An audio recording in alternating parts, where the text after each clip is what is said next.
Ecce quadragesimo tertio temporalis cursus mei anno, cum celesti visioni magno timore, tremula intentione inhererem, vidi maximum splendorem, in quo facta est vox de celo ad me dicens, o homo fragilis, et cinis cineris, et putredo putredinis, dic et scribe que vides et audis.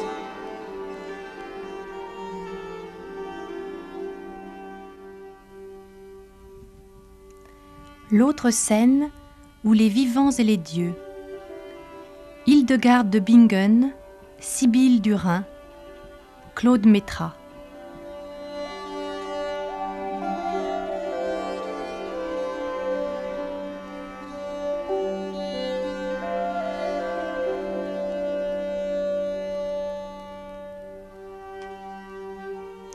La voix qui vient de s'adresser à nous par la médiation de l'ensemble Sequentia, c'est celle d'Hildegarde de Bingen, qu'on nomma jadis la Sibylle du Rhin.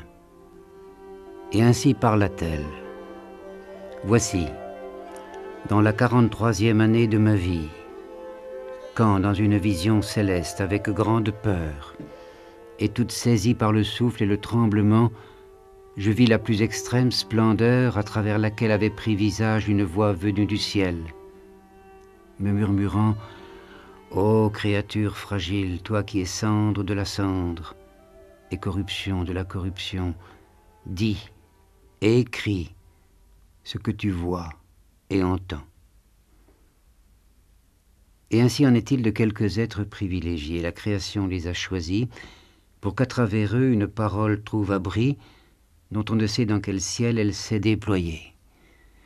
Friedrich Nietzsche, peu avant son naufrage, et comme dans le pressentiment de son malheur, ou du moins de sa séparation d'avec la communauté, écrivait à l'un de ses proches « Adieu, j'ai vu plus loin qu'il n'est permis. » Mais comment savoir ce qui nous est autorisé ? Qui voudrait s'enfermer dans les chambres claires de la réalité s'éloignerait sans doute de beaucoup de richesses. Et puis, les chambres de la réalité sont-elles si claires? Nous sommes, comme le dit Julien Green, des voyageurs sur la terre. Et comme tous les voyageurs, il nous arrive de nous égarer dans la nuit qui nous entoure.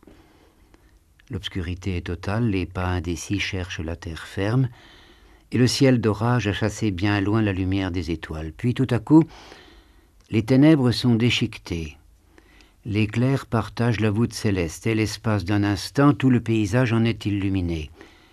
Les arbres se dressent comme de grandes figures énigmatiques à l'horizon, et on déchiffre parfois, dans l'enchevêtrement des nuages, de mystérieuses figures. Vision fugitive qui rassure et épouvante à la fois, vision qui témoigne que le monde réel est toujours là, que la terre se tient toujours fermement sous nos pieds, mais qui indique aussi qu'au-delà de la terre circulent d'insaisissables formes. Cette vision, née de l'orage et de la marche nocturne, est là son double dans la profondeur de notre cœur. Elle se manifeste dans le profond de la nuit, alors que nous sommes abandonnés à des forces dont nous ne connaissons rien, faisant apparaître en notre songe des spectacles parfois fabuleux. Mais il arrive aussi que le paysage visionnaire vienne nous habiter aux heures de veille, là où apparemment nous sommes comme nos frères humains, tout en pris dans le regard de la vie quotidienne. Le temps ici a peu à faire. Ce peut être l'éphémère découverte d'une scène sans relation aucune avec tout ce que nous pouvons savoir de la vie. Ce peut être aussi un long dialogue avec l'infini, toute une aventure qui se déploie dans notre regard intérieur. Cette capacité visionnaire, le langage commun la tourne souvent en dérision. C'est l'expression bien connue que l'on emploie pour désigner celui qui semble parfois mêler bizarrement le réel et ce qui est au-delà du réel, ou en deçà. On dit celui-là, il a des visions. Mais à cette révélation, nous devons quelques-uns des plus beaux récits que nous ait légués la littérature universelle, de Platon à l'Apocalypse, d'Ibn Arabi à Swedenborg ou à Jean-Paul Richter. Car là se manifeste l'infini pouvoir qui est en nous-mêmes de créer des images. Et si j'ai évoqué l'éclair qui sillonne la nuit ténébreuse, c'est seulement pour indiquer que la vision est la découverte de l'inconnu, mise à nu d'une contrée de l'esprit jusque-là interdite. Et toutes ces visions ont, pour qui en fut l'objet, un sens sans équivoque. Elles sont regard sur notre vie, indication sur le chemin à suivre. Elles sont proches de ce que la psychologie moderne nomme les grands rêves, ceux qui ne doivent rien aux incertitudes ou aux complications de notre vie individuelle, mais nous apparaissent au contraire comme des dons surgis de contrées étrangères. Et dans cette littérature visionnaire, l'œuvre d'Hildegard de Bingen, enfin partiellement accessible en notre langue après 8 siècles d'oubli, brille comme un joyau d'une absolue pureté. Reprenons ici brièvement les données historiques qu'évoque Bernard Gorsex dans l'essai magnifique qui précède la traduction du texte latin du livre des œuvres divines. Hildegard de Bingen naît en 1098 et dès l'adolescence se voue à la vie monastique au couvent bénédictin de Saint-Disibold en Hesse-Rhénane. Elle en devient abbesse en 1136. Mais en 1150, elle fonde un autre cloître à Bingen, au bord du Rhin, et c'est en 1141, nous dévoile-t-elle, qu'elle reçoit l'ordre suivant. « Écris ce que tu vois et ce que tu entends. » Ainsi naîtront 3 livres, le Civias, ou Connais le chemin, le livre des mérites et le livre des œuvres divines. En d'autres temps, en d'autres lieux, les visions d'Hildegard auraient peut-être été condamnées, peut-être aurait-elle connu les supplices et les bûchers. Mais au XIIe siècle, dans cette chrétienté déchiquetée par les désastres de la croisade et les affrontements de l'Empire et de Rome, la voix d'Hildegard de Bingen éveille chez les humbles comme chez les puissants de singulières résonances. Lorsqu'elle abandonne sa patrie terrestre en 1179, elle est devenue en Occident une figure majeure où l'esprit a trouvé demeure. Elle deviendra sainte Hildegard. Et telle qu'elle nous est donnée aujourd'hui, et bien au-delà de ce qu'elle révèle du dialogue particulier avec la divinité, cette œuvre, après 800 ans, demeure chargée d'une flamme bouleversante, car elle renvoie à chacun de nous aux images qui nous sollicitent quotidiennement, images à travers lesquelles nous pouvons peut-être découvrir les traces d'un autre voyage que celui dont nous sommes familiers. Le livre des œuvres divines comporte 10 visions. Ce sont, nous dit Hildegard, les yeux intérieurs de mon esprit et les oreilles intérieures. Je ne me trouvais pas dans un état de léthargie. Il ne s'agissait pas non plus d'un transport de l'esprit. Je ne transcrivais rien que je n'eusse emprunté en témoignage d'authenticité à l'univers des perceptions de l'homme. Je contemplais alors dans le secret de Dieu, au cœur des espaces aériens du Midi, une merveilleuse figure. Elle avait apparence humaine. La beauté, la clarté de son visage était telle que regarder le soleil eût été plus facile que regarder ce visage. Un large cercle d'or ceignait la tête. Dans ce cercle, un deuxième visage, celui d'un vieillard, dominait le premier visage. Son menton, sa barbe frôlaient le sommet du crâne. De chaque côté du cou de la première figure se détachait une aile. Ces ailes s'élevaient au-dessus du cercle d'or, au-dessus duquel elles se rejoignaient. La partie extrême de la courbure de l'aile droite portait une tête d'aigle. Ses yeux de feu rayonnaient comme en un miroir la splendeur angélique. La partie correspondante de l'aile gauche portait une tête d'homme qui luisait comme étincellent les étoiles. Les 2 visages étaient tournés en direction de l'est. De chaque épaule de la figure, une aile descendait jusqu'aux genoux. Un vêtement qui avait l'éclat du soleil la revêtait. Dans les mains, Elle portait un agneau qui luisait comme une journée débordante de lumière. Du pied, elle terrassait un monstre à l'aspect effroyable, vireux et noir, et un serpent. Le serpent serrait dans la mâchoire l'oreille droite du monstre. Son corps s'enroulait autour de la tête du monstre et sa queue allait jusqu'à ses pieds du côté gauche de la figure. La figure parla en ces termes. C'est moi l'énergie suprême, l'énergie ignée. C'est moi qui ai enflammé chaque étincelle de vie. Rien de mortel en moi ne fuse. De toute réalité je décide. Mes ailes supérieures enrobent le cercle terrestre. Dans la sagesse, je suis l'ordonnatrice universelle. Par moi, en effet, toute vie s'enflamme. Sans origine, sans terme, je suis cette vie qui, identique, persiste, éternelle. Mes flammes dominent la beauté des campagnes, la terre et la matière grâce à laquelle Dieu façonna l'homme. Si je pénètre les eaux de ma lumière, c'est que l'âme pénètre le corps tout entier, comme l'eau par son flux pénètre la terre entière.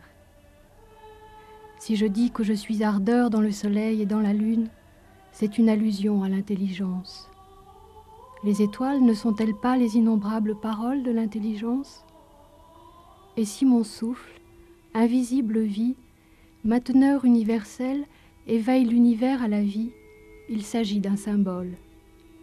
L'air et le vent, en effet, maintiennent tout ce qui pousse et tout ce qui mûrit, et rien ne s'écarte des données de sa nature. Et ce principe élémentaire, source de toute vie, la Bible en donne une image énigmatique, image que la tradition théologique interprète d'une manière généralement abstraite. Dès l'éternité, j'ai été établi, dès le début, avant que la terre existât. Il n'y avait pas d'abîme quand je fus enfanté, les fontaines encore n'avaient pas jailli, les montagnes n'étaient pas affermies, avant les collines je fus enfanté. Dieu n'avait encore fait ni la terre, ni les plaines, ni les premiers éléments de la poussière du globe. Quand il disposait les cieux, j'étais là. Quand il traçait un cercle à la surface de l'abîme, quand il consolidait les nuées en haut et maîtrisait les sources de l'abîme, quand il fixait sa limite à la mer pour que les eaux n'en franchissent pas les bords, quand il posait les fondements de la terre, j'étais à l'œuvre auprès de lui, joyeuse au long des jours, jouant sans cesse devant lui, jouant sur le globe de la terre et trouvant mes délices parmi les enfants des hommes. Et ce qui est célébré ici, c'est la splendeur et la gloire de la création sous tous ses visages. Pour le XIIe siècle, comme pour la Grèce de Sophocle, la plus grande des merveilles, c'est l'homme, qui est l'image du principe créateur. Mais cette créature humaine n'est pas isolée parmi les autres formes de la vie. Elle trouve au contraire son reflet dans l'ordre du monde, et contempler l'homme, c'est contempler le cosmos dans son accomplissement. Dans la deuxième vision, Hildegarde retrouve un éblouissement qu'elle avait connu déjà quelques années auparavant et dont elle avait fait relation dans son premier ouvrage, le Civias. Et ce qu'elle voit, c'est une roue d'une merveilleuse apparence qui la fait songer à un œuf, double de cet œuf cosmique que l'on retrouve dans tant de mythologies orientales. Sous la courbure de la coquille et dans la partie supérieure, apparaissait un cercle de feu clair qui dominait un cercle de feu noir. Le cercle de lumière était 2 fois plus épais que celui de feu noir. Ils étaient unis comme s'ils n'en formaient qu'un. Sous le cercle noir apparaissait un cercle qui ressemblait à du pur éther, aussi épais que les 2 premiers réunis. Venait ensuite un cercle qui était comme de l'air chargé d'humidité, aussi épais que le cercle de feu lumineux. Sous ce cercle d'air humide apparaissait un cercle d'air blanc, dense, dont la dureté évoquait celle d'un tendon humain. Il avait l'épaisseur du cercle de feu noir. Ces 2 cercles étaient également liés entre eux comme s'ils n'en formaient qu'un. Enfin, Sous cet air blanc et ferme se montrait une seconde couche aérienne, ténue elle, qui semblait s'étaler sur tout le cercle en paraissant soulever des nuages tantôt clairs, tantôt bas et sombres. Ces 6 cercles étaient liés entre eux sans espace intermédiaire. Le cercle supérieur inondait de sa lumière les autres sphères, cependant que le cercle de l'air à queue imbibait tous les autres de son humidité. De l'extrême est de la roue partait en direction du nord et jusqu'à l'extrême ouest une ligne qui séparait pour ainsi dire la zone septentrionale des autres zones. Au centre de la sphère d'air subtil, on distinguait une autre sphère, dont la circonférence était à l'égale distance de l'air dense, blanc et lumineux. Le diamètre de cette sphère correspondait à la profondeur de l'espace qui allait de la partie supérieure du premier cercle au sommet des nuages, ou encore de la circonférence de la sphère aux 10 nuages.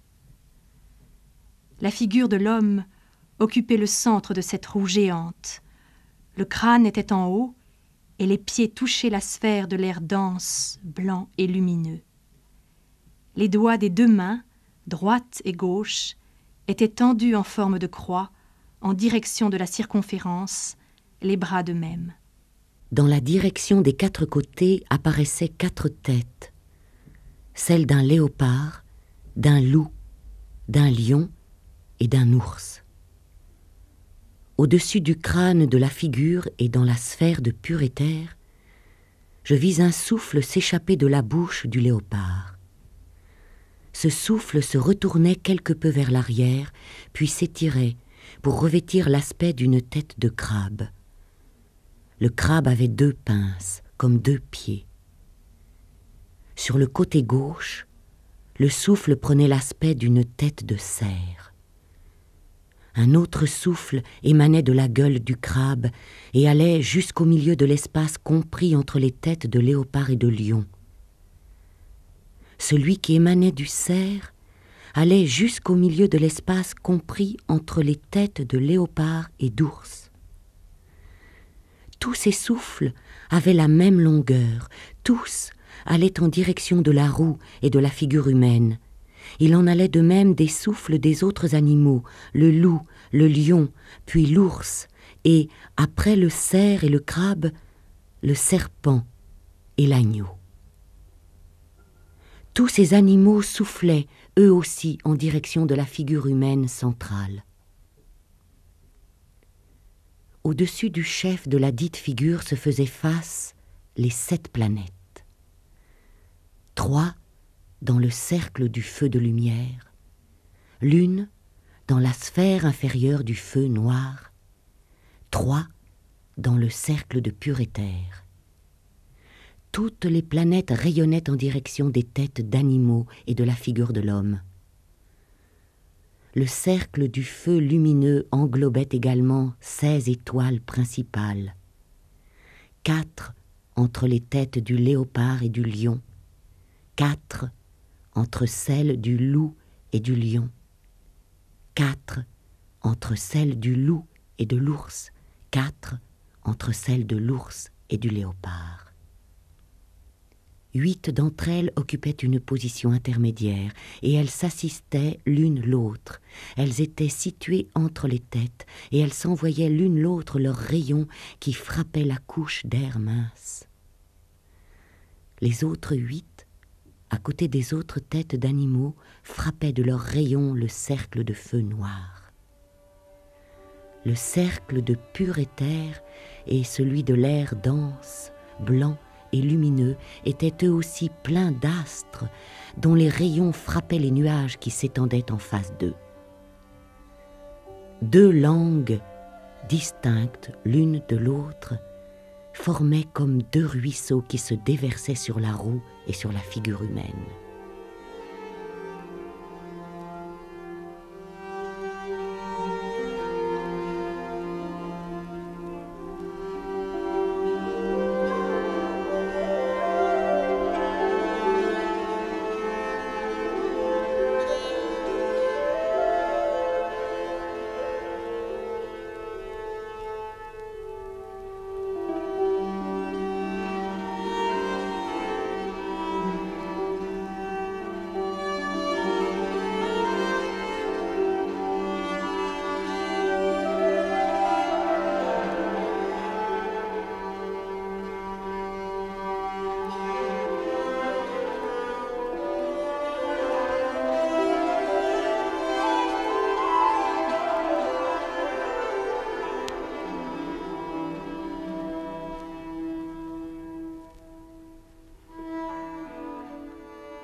Cette vision circulaire d'Hildegarde, elle nous donne l'image de notre propre présence à cette vie terrestre. Chacun de nous est au centre du monde, puisque chacun d'entre nous représente un destin absolument unique, au milieu d'autres destins également uniques. Et on peut considérer notre situation comme celle d'un acteur au cœur d'un théâtre rond, ce théâtrum mundi familier au monde médiéval. Ce théâtre est d'abord un lieu obscur, vide. Et que fait l'acteur pour que l'esprit du théâtre, suivant l'expression de Goethe dans Wilhelm Meister, descende en lui? L'acteur fond dans son être le silence absolu et l'absence d'image. Il se délivre de ses contraintes et de ses obsessions personnelles jusqu'à ce que son être tout entier devienne seulement lieu vide où les figures de la vie vont chercher leur résonance. Cette absence d'image individuelle, ce silence, la nature nous permet souvent d'y aborder comme sur un rivage d'enchantement, car le spectacle de cette nature est parfois si violent qu'il nous arrache à notre propre dérive. C'est ce qu'évoque Balzac dans Séraphitus et Séraphita. Séraphitus, l'adolescent en quête de son double angélique, a emmené Mina, la toute jeune fille, dans les montagnes neigeuses qui, dans les pays du Nord, dominent l'océan. Et les voilà à mi-route sur une table de granit surplombant l'abîme minéral et maritime. Et Mina sourit à Séraphitus qui, sans répondre et la main posée sur son cœur, la tenait en écoutant les sonores palpitations aussi précipitées que celles d'un jeune oiseau surpris. « Il bat souvent aussi vite sans que j'aie couru, dit-elle. » Séraphitus inclina la tête sans dédain ni froideur. Malgré la grâce qui rendit ce mouvement presque suave, il n'en trahissait pas moins une négation qui chez une femme eût été d'une enivrante coquetterie. Séraphitus pressa vivement la jeune fille. Mina prit cette caresse pour une réponse et continua de le contempler. Au moment où Séraphitus releva la tête en rejetant en arrière par un geste presque impatient les rouleaux dorés de sa chevelure, afin de se découvrir le front, il vit alors du bonheur dans les yeux de sa compagne. « Oui, Mina, dit-il d'une voix dont l'accent paternel avait quelque chose de charmant chez un être encore adolescent. Regarde-moi, n'abaisse pas la vue. Pourquoi? Tu veux le savoir? Essaie. » Mina jeta vivement un regard à ses pieds et cria soudain comme un enfant qui aurait rencontré un tigre. L'horrible sentiment des abîmes l'avait envahi, et ce seul coup d'œil avait suffi pour lui en communiquer la contagion. Le fjord, jaloux de sa pâture, avait une grande voix par laquelle il l'étourdissait en tintant à ses oreilles comme pour la dévorer plus sûrement, en s'interposant entre elle et la vie. Puis, de ses cheveux à ses pieds, le long de son dos, tomba un frisson glacial d'abord, mais qui bientôt lui versa dans les nerfs une insupportable chaleur, battit dans ses veines, et brisa toutes ses extrémités par des atteintes électriques semblables à celles que cause le contact de la torpille. Trop faible pour résister, elle se sentait attirée par une force inconnue en bas de cette table où elle croyait voir quelque monstre qui lui lançait son venin, un monstre dont les yeux magnétiques la charmaient, dont la gueule ouverte semblait broyer sa proie par avance. « Je meurs, mon Séraphitus, n'ayant aimé que toi, dit-elle en faisant un mouvement machinal pour se précipiter. Séraphitus lui souffla doucement sur le front et sur les yeux. Tout à coup, semblable au voyageur délassé par un bain, Mina n'eut plus que la mémoire de ses vives douleurs, déjà dissipées par cette haleine caressante qui pénétra son corps et l'inonda de balsamiques effluves aussi rapidement que le souffle avait traversé l'air. « Qui donc es-tu » dit-elle avec un sentiment de douce terreur. « Mais je le sais, tu es ma vie. Comment peux-tu regarder ce gouffre sans mourir ?» Séraphitus laissa Mina cramponnée au granit, et comme eût fait une ombre, il alla se poser sur le bord de la table, d'où ses yeux plongèrent au fond du fjord, en défiant l'éblouissante profondeur. Son corps ne vacilla point, son front resta blanc et impassible comme celui d'une statue de marbre. Abîme contre abîme. « Séraphitus, si tu m'aimes, reviens » cria la jeune fille, « ton danger me rend mes douleurs. Qui donc es-tu pour avoir cette force surhumaine à ton âge ?» lui demanda-t-elle en se sentant de nouveau dans ses bras. « Mais, répondit Séraphitus, Tu regardes sans peur des espaces encore plus immenses, et de son doigt levé, cet être singulier lui montra l'auréole bleue que les nuages dessinaient en laissant un espace clair au-dessus de leur tête, et dans lequel les étoiles se voyaient pendant le jour, en vertu de lois atmosphériques encore inexpliquées. « Quelle différence, dit-elle en souriant. Tu as raison, répondit-il, nous sommes nés pour tendre au ciel. La patrie, comme le visage d'une mère, n'effraie jamais un enfant. » Sa voix vibra dans les entrailles de sa compagne, devenue muette. « Allons, viens, reprit-il. » Tous les deux, ils s'élancèrent sur les faibles sentiers tracés le long de la montagne, en y dévorant les distances et volant d'étage en étage, de ligne en ligne, avec la rapidité dont est doué le cheval arabe, cet oiseau du désert. En quelques moments, ils atteignirent un tapis d'herbes, de mousses et de fleurs, sur lequel personne ne s'était encore assis. Là cessent les végétations de la flore norvégienne, dit Séraphitus. Mais s'il se rencontre ici quelques herbes et des fleurs, elles sont dues à ce rocher qui les garantit contre le froid du pôle. Mais cette touffe dans ton sein, Mina, dit-il en arrachant une fleur, prends cette suave création qu'aucun œil humain n'a vue encore, et garde cette fleur unique comme un souvenir de cette matinée unique dans ta vie. Il lui donna soudain une plante hybride que ses yeux d'aigle lui avaient fait apercevoir parmi des silènes accolées et des saxifrages, véritable merveille éclose sous le souffle des anges.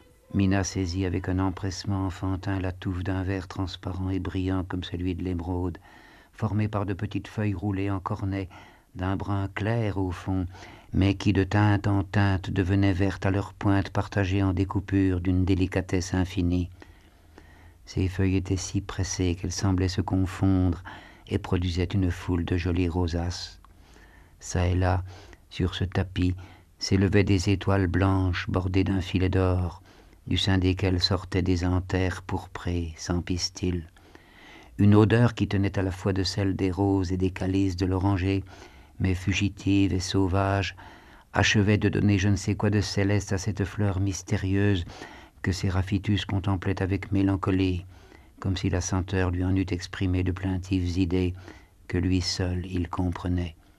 Mais à Mina, ce phénomène inouï parut être un caprice pour lequel la nature s'était plu à douer quelques pierreries de la fraîcheur, de la mollesse et du parfum des plantes. Pourquoi serait-elle unique? Elle ne se reproduira donc plus, dit la jeune fille à Séraphitus, qui rougit.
Mais, comme l'indique Séraphitus, l'être humain ne se sent si proche, si complice de la nature, que parce qu'il est construit à son image, comme la nature est construite à l'image de l'homme.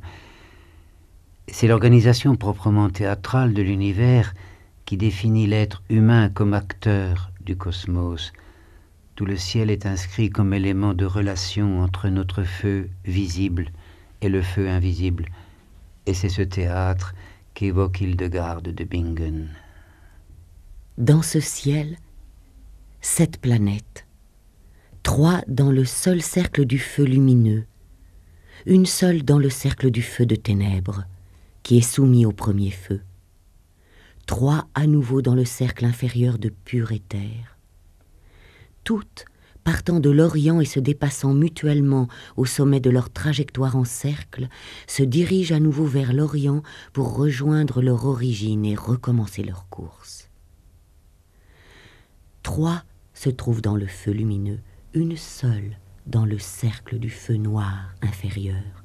3 autres se déplacent dans le pur éther, de telle sorte que celles qui se trouvent dans le feu sont enflammées par lui.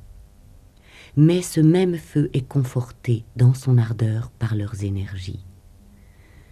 De même, le bois est enflammé par le feu, cependant qu'il est dans son ardeur conforté par ce même bois.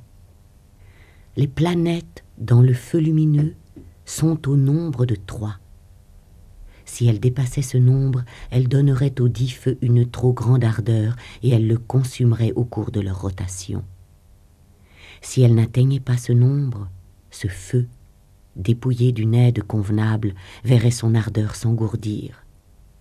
La première planète, par sa splendeur, assure la splendeur du soleil. La seconde, dans son ardeur véritable, confère au soleil son ardeur. La troisième, par sa course, contraint le soleil à conserver une course droite. Entouré de ces planètes, le soleil est ainsi dirigé et retenu, si bien qu'il peut conférer au firmament et au monde entier, par sa chaleur et par son rayonnement, un climat équilibré et convenable. Quant aux 3 planètes qui se trouvent dans l'éther qui tient sa pureté du feu supérieur et de l'eau inférieure, c'est ce même éther qui détermine la pureté de leur rayonnement. Mais leur propre pureté purifie aussi l'éther. Elles sont 3, ni plus ni moins, car elles garantissent exactement, sans excès ni défaut, le maintien de la dite pureté. Elles l'assistent par un juste équilibre sans l'alourdir par un excès d'humidité, ni la détruire par un excès de subtilité. La première, au-dessus de la lune en ce même éther, assiste la croissance de la lune et évite qu'elle n'aille trop loin. La seconde, à ses côtés, surveille la décroissance, afin que la lune ne s'évanouisse totalement. Le ministère de ces planètes est d'observer la lune, de la suivre, de l'exhorter avec discernement comme il convient, à assurer l'équilibre du monde entier. En direction du midi, sur le côté de la figure, sous ses pieds encore, le soleil, marqué et caractérisé selon ce mode, selon cet ordre, apparaît en son cercle particulier. C'est qu'il se déplace à la fois vers le midi et vers l'Occident, non point de façon à se trouver sous les pieds de l'homme, mais parce que, rejoignant à l'Occident en même temps que la révolution du firmament les zones du monde qui sont situées au couchant, il s'écarte des contrées septentrionales pour ressurgir au levant en même temps que le firmament. Du milieu du signe supérieur de la première planète, situé au-dessus de la tête de la figure, se détachent des rayons. L'un descend vers le signe du soleil. Cette planète essentielle, la première que l'on aperçoit au levant quand monte la lumière du jour, libère les rayons de son énergie. Le rayon qui part en direction du soleil aide le soleil, tempère sa course afin qu'il ne libère pas ses feux avec excès. Ainsi, les créatures se maintiennent mutuellement et elles se soutiennent l'une l'autre. La seconde planète adoucit l'action du soleil, la troisième le sert comme un esclave. Ces planètes sont les aides du soleil. Sans elles, il ne pourrait exister. Elles lui confèrent sa chaleur, de même que la vue, l'ouïe et l'odorat procurent au cerveau la chaleur et les forces. Et ce langage proprement solaire, évoqué par Hildegarde, on le retrouve étonnamment vivant chez Swedenborg. Je vis une très belle chose ignée, constituée de maintes couleurs étincelantes, pourpre, puis blanc, puis rouge. Une main apparut, à laquelle cet être igné se fixait d'abord sur les bords extérieurs, puis sur la paume, puis tout autour de la main. Ceci dura un moment, puis la main ainsi que l'être igné s'éloignèrent à quelque distance. Ils s'arrêtèrent, pareils à une clarté, et la main disparut. Après cela, l'être igné se transforma en un oiseau qui au début était encore paré de couleurs vives et étincelantes. Mais ces couleurs disparurent peu à peu, et avec elles la force vitale de l'oiseau. Celui-ci volta, d'abord autour de ma tête, puis dans une pièce étroite qui ressemblait à une chapelle, et plus il volait, plus la vie s'enfuyait de son corps, et il devint finalement une pierre, d'abord gris-perle, puis de plus en plus sombre. Mais bien qu'il n'eût plus de vie, il continua de voler. Lorsque l'oiseau voltait encore autour de ma tête et avait encore sa force vitale, un esprit apparut. Venant d'en bas, il traversa la région des reins et remonta jusqu'à la poitrine, et de là, il voulut s'emparer de l'oiseau. À cause de la beauté de celui-ci, les esprits qui étaient autour de moi l'en empêchèrent, car ils avaient tous dirigé leur regard en même temps que moi sur l'oiseau lorsque celui-ci était apparu. Mais il les convainquit que le Seigneur était avec lui, et que son acte était dicté par lui, et bien que la plupart ne le crussent pas, ils ne l'en empêchèrent plus. Mais comme le ciel à ce moment-là se fit influent, il ne put rien sur l'oiseau, et celui-ci lui échappa. Tandis que cela se produisait, les esprits parlèrent entre eux de la signification de cette apparition. Ils reconnurent que ce phénomène ne pouvait qu'émaner des cieux, et que l'être igné représentait l'amour céleste. La main étant le symbole de la vie et de sa force créatrice, l'altération des couleurs représentant la transformation de la vie par la sagesse et la connaissance. L'oiseau signifie également l'amour et la connaissance qui en découle, mais tandis que le feu indique l'amour céleste, l'amour du Seigneur, l'oiseau représente l'amour spirituel, c'est-à-dire l'amour du prochain et la connaissance inhérente à celui-ci.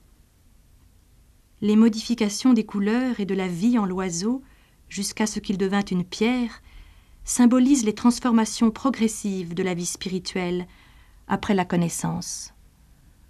En outre, il savait que les esprits qui montent de la région lombaire jusqu'à la poitrine se figurent à tort qu'ils sont dans le Seigneur, et que tout ce qu'ils font, même si c'est mauvais, est commandé par lui. Cependant, la signification de l'ensemble de cette vision restait obscure aux esprits. Finalement, ils furent instruits d'en haut qu'il fallait comprendre par cette apparition l'état dans lequel vivaient les habitants de Mars. L'être igné signifiait l'amour céleste dans lequel se trouvent encore beaucoup d'entre eux. L'oiseau, tant qu'il resplendissait de couleurs et qu'il avait toute sa force vitale, symbolisait leur amour spirituel. Mais lorsqu'il devint inerte et sombre comme une pierre, il désigna les êtres qui se sont éloignés de l'amour et persistent dans l'erreur, ceux qui transforment la vie de leurs pensées et de leurs sentiments d'une manière insolite, en un semblant de vie et en une connaissance stérile. De tels esprits devenus étrangers à l'amour, enfermés dans l'erreur et qui persistent à se croire dans le Seigneur, sont représentés par l'esprit qui s'éleva et voulut s'emparer de l'oiseau.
Cet oiseau, c'est celui que les liturgies évoquent quand elles mettent en scène la circulation de l'esprit.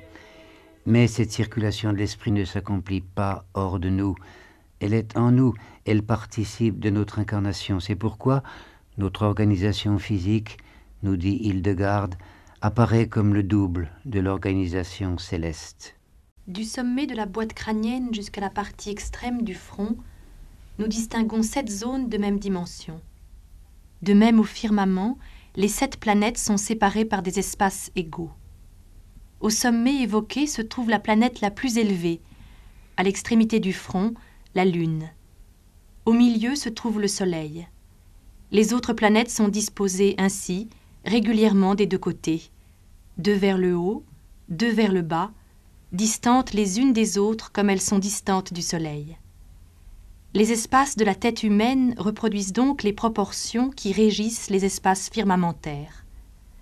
Au sommet de la tête est consignée la planète la plus haute. C'est elle qui accomplit la révolution la plus ample. La Lune préside au front, car la pudeur se marque au front, comme sur la Lune.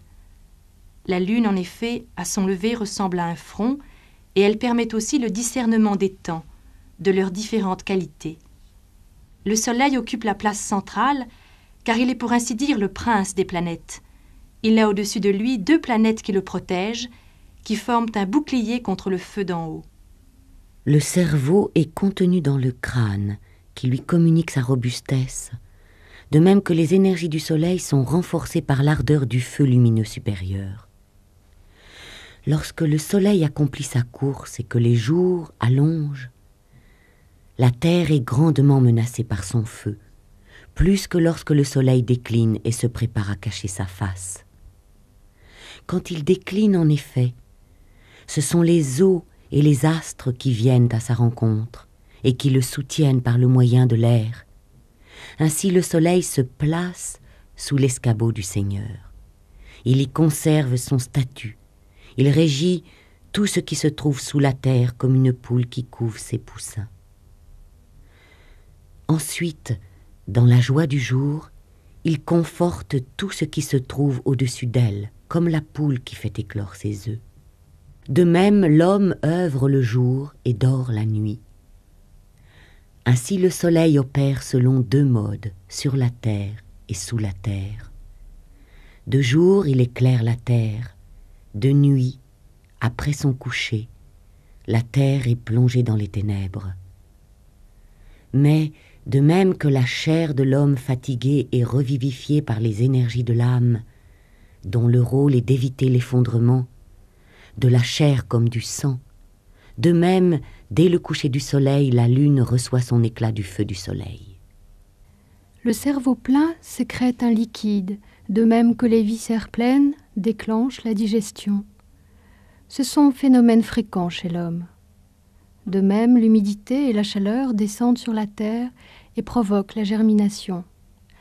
Mais, lorsque les fruits ont atteint leur pleine maturité, cette humidité et cette chaleur se retirent. Au début de la saison froide, lorsqu'approche l'hiver, l'air s'élève, une partie même se coagule sous l'action du soleil. On la voit volter dans l'air comme des fils qui s'étendent.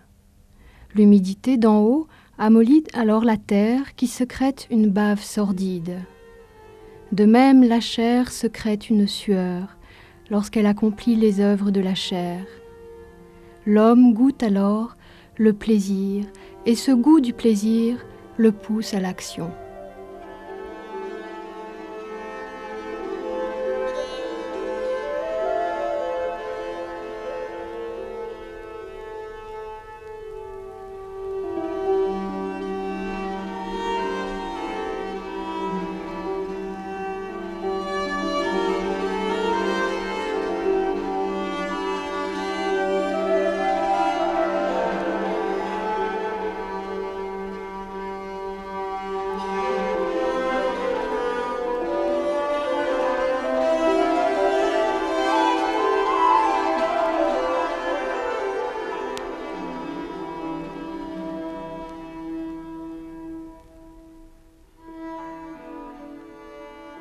Ce qui est en question ici, C'est le mystérieux itinéraire de la semence fécondante de la création. Et cet itinéraire prend de multiples formes selon les espèces. Et l'itinéraire du monde végétal est particulièrement bouleversant parce que dans sa diversité, il traduit la multitude des chemins empruntés par la nature pour traduire en forme visible ce qui était seulement jusque-là possibilité de l'avenir. Une méditation magnifique du poète Jean de Beauchère sur le lierre nous guidera dans cette découverte. On a remarqué que vers le moment de la floraison du lierre, ses feuilles s'arrondissent. Celles du sommet des tiges, qui préparent leurs ombelles, quittent le type palmé et prennent la forme d'un cœur. Elles n'offrent plus ces dents triangulaires devenues le décor classique des images où elles accompagnent la devise « Je meurs ou je m'attache ». Quand l'immense rideau de lierre était semé de grappes fleuries, un parfum pur et délicieux imprégnait la cour de la mandragore. Les abeilles n'avaient pas attendu le signal qu'envoyait pourtant fort loin leur baume aromatique. Dès que le pollen poudrait toutes les feuilles, les ouvrières inlassables en des milliers de voyages venaient s'y charger d'une cire semblable à de la poussière de soufre. Leur chant, que diligentes et dévouées elles confiaient à leurs ailes, ne cessait qu'à l'instant où la nuit cueillait, au faîte des arbres, les derniers rubis du soleil. Le bourdonnement soyeux cessa dès qu'au jour tardif de l'automne, les dernières éruptions de pollen furent récoltées. Le lierre, alors, entra dans des mois d'un silence qui semblait anormal. Souvent, le recueillement paraissait ne plus pouvoir se prolonger. Ce calme et ce repliement sur soi-même annonçaient le souci, sans geste ni voix, d'un labeur compliqué. Et il s'agissait vraiment d'une gestation taciturne. Parmi les feuilles sombres et vernies, les ovaires fécondés se gonflaient pour prendre rang de fruits. Puis, secrètement, sous le voile épais du feuillage, les petites sphères noircissaient, bourraient leurs baies charnues d'une grosse mesure d'albumène. En vérité, cette activité du lierre n'était pas un mystère pour la jante de bec et de plumes de notre district ornithologique. Tous les oiseaux, soudainement, ou du moins en quelques heures, témoignant d'une sympathie opportuniste, émigraient dans le voisinage de la cour de la mandragore.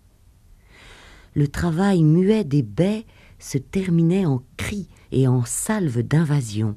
Grives, merles, pinsons, toutes les ailes versicolores s'établissaient dans le fouillis luisant qui couvrait la muraille. Nul ne quittera Cocagne avant la disette. Certains solitaires y habiteront encore plus tard en dégustant les miettes de fruits oubliés. Croyons que la pitance que cachait le lierre ne s'équilibrait pas à la foule des estomacs accourus, car son feuillage résineux était abandonné avant les premiers jours de l'hiver. Le silence, délibérément, redescendait pour entourer cordialement les myosotis, les cymbalaires, les graminées. Parfois, il était si solide que je cherchais son visage au faîte des murs, à l'entrée bâillante de la cave aux champignons. Une autre lutte, drame silencieux, surgissait au printemps. Le lierre réveillé, allongeant ses nouvelles pousses, prétendait s'imposer dans l'espace que d'autres déjà avaient adopté. Le lierre robuste et endurant étendait des bras musclés devant l'intrusion des ramilles fragiles de la clématite. Celle-ci, au début, insinuante et malicieuse, obtenait quelques victoires. Toutefois, bientôt elle abandonnait ses efforts. Les longues lianes des clématites arrêtaient leur ascension, tout au labeur de perfectionner leurs 1000 bouquets de fleurs blanches ou d'un ton d'ivoire semblable à celui des spirituelles fleurs du tilleul. Leur travail achevé couvrirait cette partie du mur d'une vaste barbe de vieillard. Et ces rencontres du monde végétal évoquées par Jean de Beauchère Elles nous donnent image de l'infinie richesse des désirs de la nature quand elle est en quête de son propre visage. Et notre tâche n'est point différente, chacun d'entre nous est à la recherche de son visage divin, et ce que raconte Hildegarde dans ses visions, c'est ce voyage vers le sublime, navigation éblouie, peuplée de figures énigmatiques, au milieu desquelles nous pourrons peut-être reconnaître celle qui nous hante.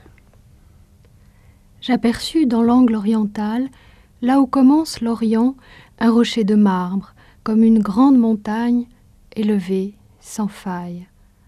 L'on y avait percé une seule porte, qui ressemblait à la porte d'une grande cité. Une splendide lumière venue du levant le baignait tout entier, mais ne le dépassait pas.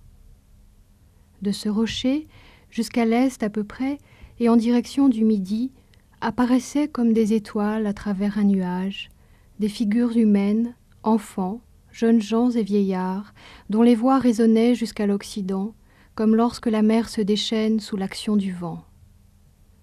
Un éclat venu d'en haut, dont la beauté excédait tout ce que l'homme peut imaginer, l'inondait de son rayonnement avant de retourner à sa source. Tout près de la limite orientale, se dressaient côte à côte deux figures. La première avait une tête et une poitrine de léopard, des bras d'homme, mais ses mains ressemblaient à des griffes d'ours. Je ne distinguais aucune autre forme. Elle était vêtue d'une tunique en pierre. Elle était donc absolument immobile, et elle tournait son regard en direction du nord. L'autre figure, plus proche de l'angle évoqué au début, avait un visage et des mains d'homme. Les mains étaient pliées et les pieds ressemblaient à des griffes de faucon. Elle était vêtue d'une tunique qui paraissait de bois, blanche de la tête au nombril, rougeâtre jusqu'aux reins, grisâtre des reins aux genoux, trouble des genoux à l'extrémité des pieds. Cette figure portait un glaive qui reposait de travers sur les reins. Elle demeurait immobile et elle tournait son regard en direction de l'ouest. Je vis ensuite, dans toute la zone du midi, une foule innombrable qui ondoyait comme un nuage. Les uns portaient des couronnes d'or, les autres tenaient à la main des palmes bien décorées, les autres des flûtes, des cithars et des instruments à vent, et le son de ces instruments résonnait comme une douce musique dans les nuages.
Cette musique, elle est à la fois dans les sons et dans les couleurs.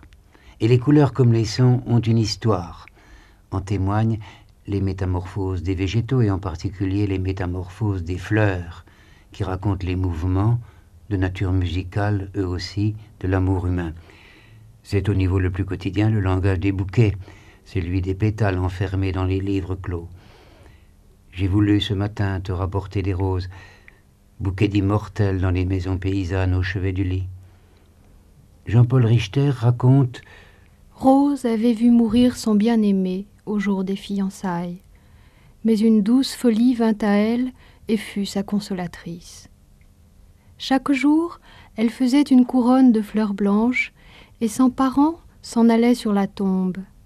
Elle regardait de tous côtés, disant « Il viendra, lorsqu'il me verra au clair de lune avec ma couronne de fiancée et m'emmènera à notre demeure. » Toute la journée, elle errait, couronnée de fleurs blanches, mais au soir, elle s'attristait lorsque les fleurs se flétrissaient et s'effeuillaient. « S'il ne vient pas, c'est parce que ma couronne de fiancée se fane, disait-elle. Et au lieu de lys, elle prit des roses blanches.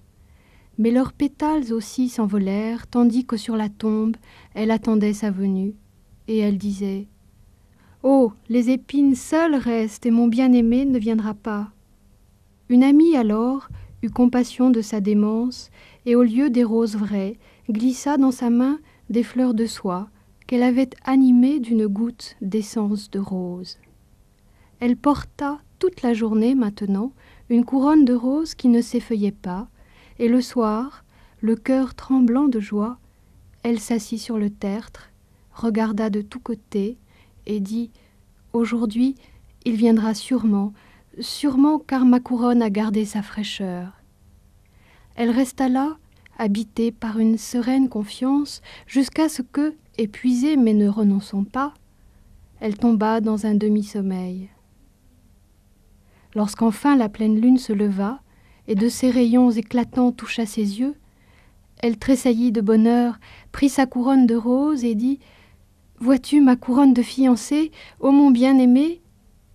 Et, plongeant dans la mer de béatitude, elle mourut.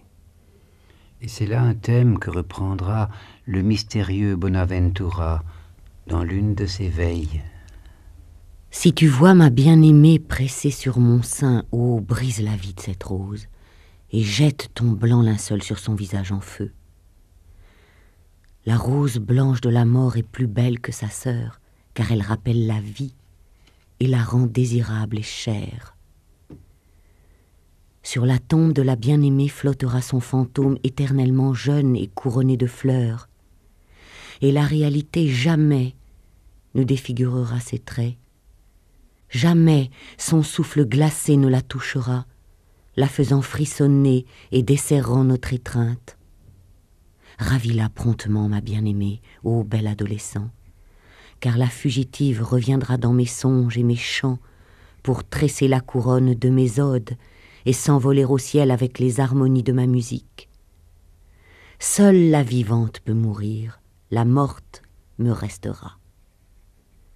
Éternel sera notre amour, et notre étreinte ne saurait finir. Écoutez, musique de danse, hymne funèbre confondu, comme tintent tous ces grelots. Hardi, plus fort, qui couvrira la voix de l'autre, la mariée sera sienne.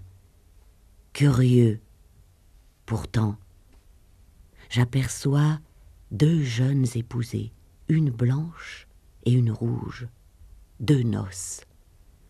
À l'une, au rez-de-chaussée, les pleureuses hurlent leurs plaintes funèbres, mais un étage plus haut, les violonneux raclent leurs instruments, et juste au-dessus de la chambre mortuaire et du cercueil ouvert, le plafond craque et tremble en cadence. Qui m'expliquera cette nocturne apparition? Lénore passe, emportée au galop. La blanche fiancée qui gît dans la chambre nuptiale glacée aimait le jouvenceau qui danse un étage plus haut. Et voilà bien la vie. Elle l'aimait, il l'oublia, elle perdit ses couleurs. lui s'embrasa pour une rose rouge qu'il épouse à l'heure où l'on porte l'autre en terre. Voici la vieille mère de la blanche épousée près de la bière. Elle ne pleure pas, car ses yeux sont morts. La blanche endormie ne pleure plus. Son sommeil est peuplé des songes les plus doux. C'est alors que la noce, dansant toujours, descend avec fracas l'escalier. Le jeune homme, soudain, se trouve entre deux fiancés. Il pâlit légèrement. La mère aveugle le reconnaît à son pas. Elle saisit sa main, le mène à la couche nuptiale, auprès de la belle endormie. Tu vois, sa nuit de noces a commencé sans toi. Ne la réveille pas, son sommeil est si doux. Elle n'a cessé de penser à toi avant de s'endormir. Vois ton portrait sur son cœur. Oh, ne retire pas plein d'effroi ta main de son sein glacé. C'est la plus longue nuit, celle où le froid est le plus dur. Et la voici qui gît, solitaire, sur la couche nuptiale, sans époux. Voyez, l'épouvante a fait blêmir aussi la rose rouge. Voici que le futur se tient entre deux blanches fiancées. Fuyons, fuyons, ainsi va la vie. Oh, si j'avais le droit de sonner de la trompe et de chanter. Maintenant, le cadavre vole à travers les ruelles, et à sa suite, le halo de la lanterne se projette en silence sur les murs, comme si la mort qui passe ne voulait révéler sa présence à la vie endormie. Le sol gelé crisse sous les pas des porteurs, et c'est là tout son cruel et discret épithalame. Puis, il la couche dans son caveau. Tout près de là, des jeunes gens chantent encore et font du tapage. Ils gaspillent leur vie, l'amour et la poésie en une seule et éphémère ivresse, qui sera dissipée dès demain, lorsque leurs actions, leurs songes, leurs espoirs et leurs vœux, tout, autour d'eux, sera redevenu prosaïque et froid. Ce qui se manifeste ici, c'est cette étrangeté absolue qui nous habite parfois et à travers laquelle il nous est impossible de reconnaître ce que l'on nomme la réalité et ce qui appartient à l'irréel, ou soi-disant tel. Cette étrangeté, elle est la vraie demeure du rêve. Et dans nos rêves, nous parlent les dieux qui nous ont été spécialement accordés. C'est du moins ce que nous murmurent certains textes hermétiques. On sait que selon une typologie très ancienne que la psychologie la plus contemporaine n'a jamais mise en question, les êtres humains, suivant leur configuration physique ou psychique, peuvent être mis en correspondance avec les énergies dont les planètes, miroirs des dieux archaïques de la Méditerranée, sont porteuses. La femme vénusienne a à voir avec les choses de l'amour, l'homme mercurien a à voir avec l'univers des échanges et des voyages. Dans la nouvelle lumière chimique, le cosmopolite évoque l'éruption du dieu de la mer dans le songe. Il arriva une fois que, naviguant du pôle arctique au pôle antarctique, je fus jeté par le vouloir de Dieu au bord d'une grande mer. Et bien que j'eusse une entière connaissance des avenues et propriétés de cette mer, toutefois j'ignorais si, en ces quartiers-là, l'on pouvait trouver ce petit poisson nommé Ekenes, que tant de personnes de grandes et de petites conditions ont recherché jusqu'à présent avec tant de soin et de peine.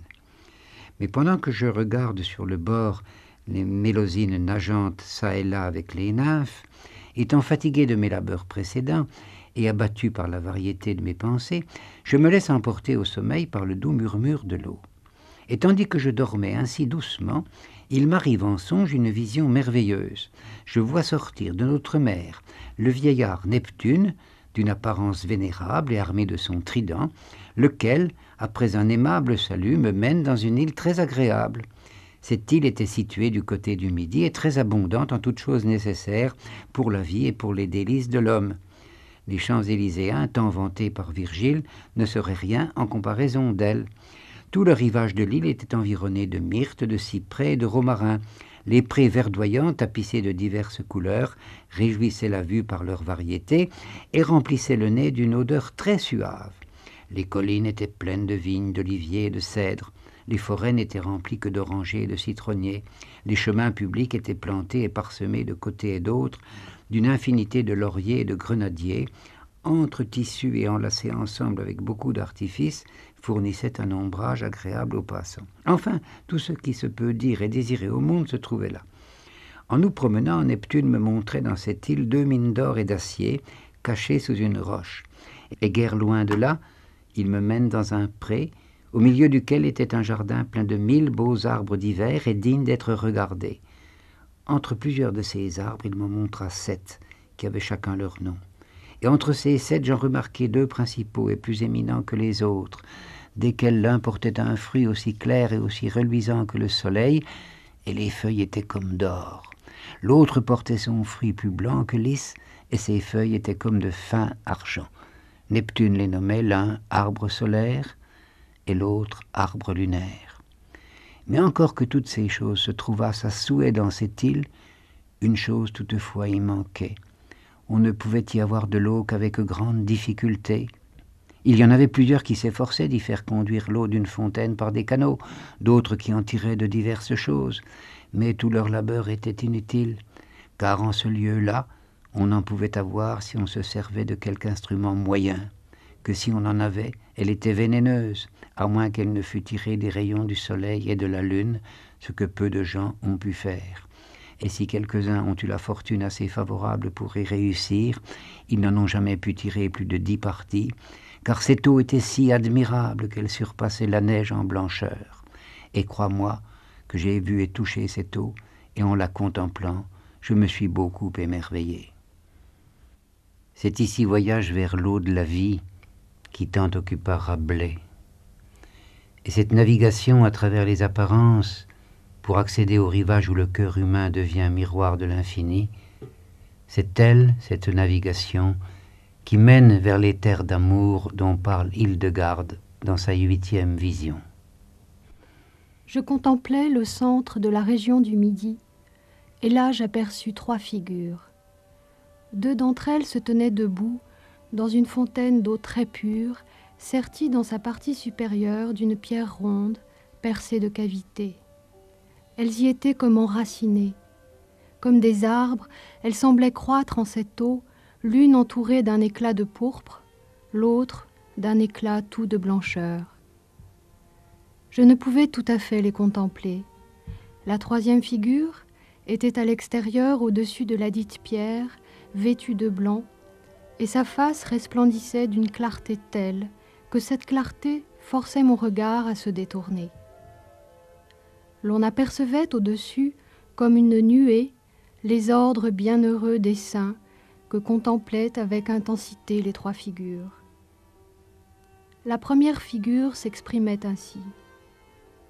Je suis l'amour, la clarté du Dieu vivant.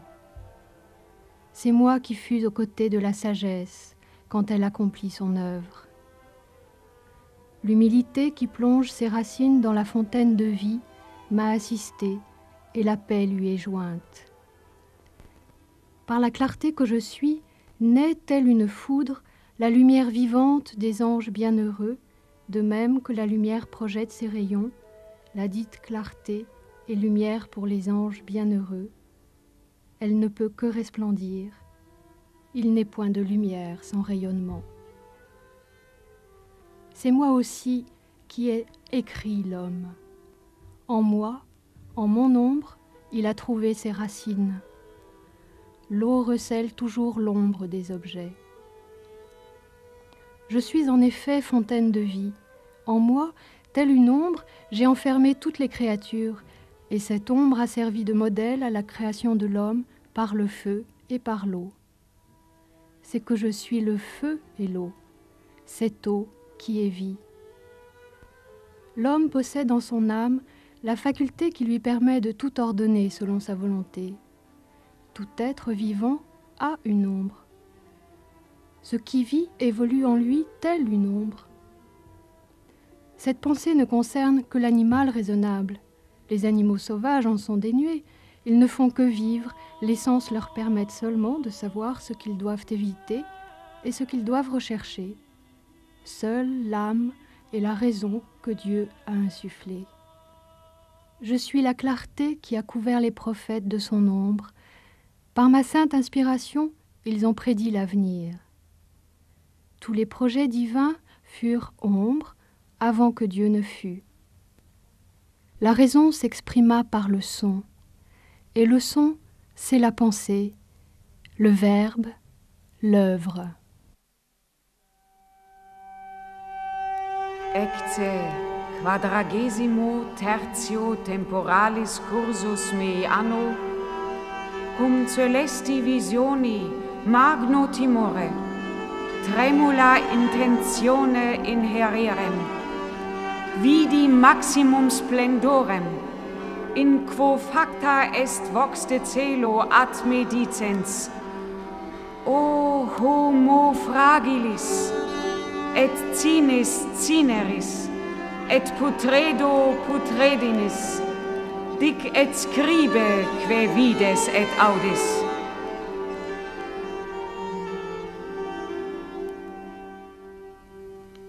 Hildegard de Bingen, La Sibylle du Rhin, une émission de Claude Métras avec les voix de Laurence Drummond, Michel Larivière, Bernadette Onfroy. Prise de son Arlette Adrian, assistante Régine Barjou, réalisation Christiane Mallarmé.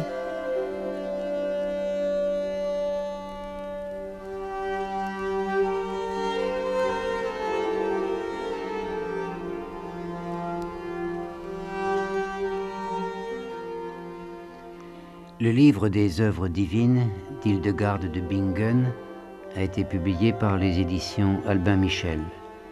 Dans une longue et magnifique préface, le traducteur Bernard Gorsex donne à l'œuvre de la mystique rhénane toute sa dimension contemporaine. De l'œuvre musicale de Hildegard de Bingen, nous avons témoignage à travers de magnifiques réalisations de l'édition musicale. D'abord, Séquences et hymnes, édité par Hyperion, et, chez Harmonia Mundi, un coffret de 2 disques consacré par l'ensemble de musique Sequentia au magnifique drame musical Ordo Virtutum.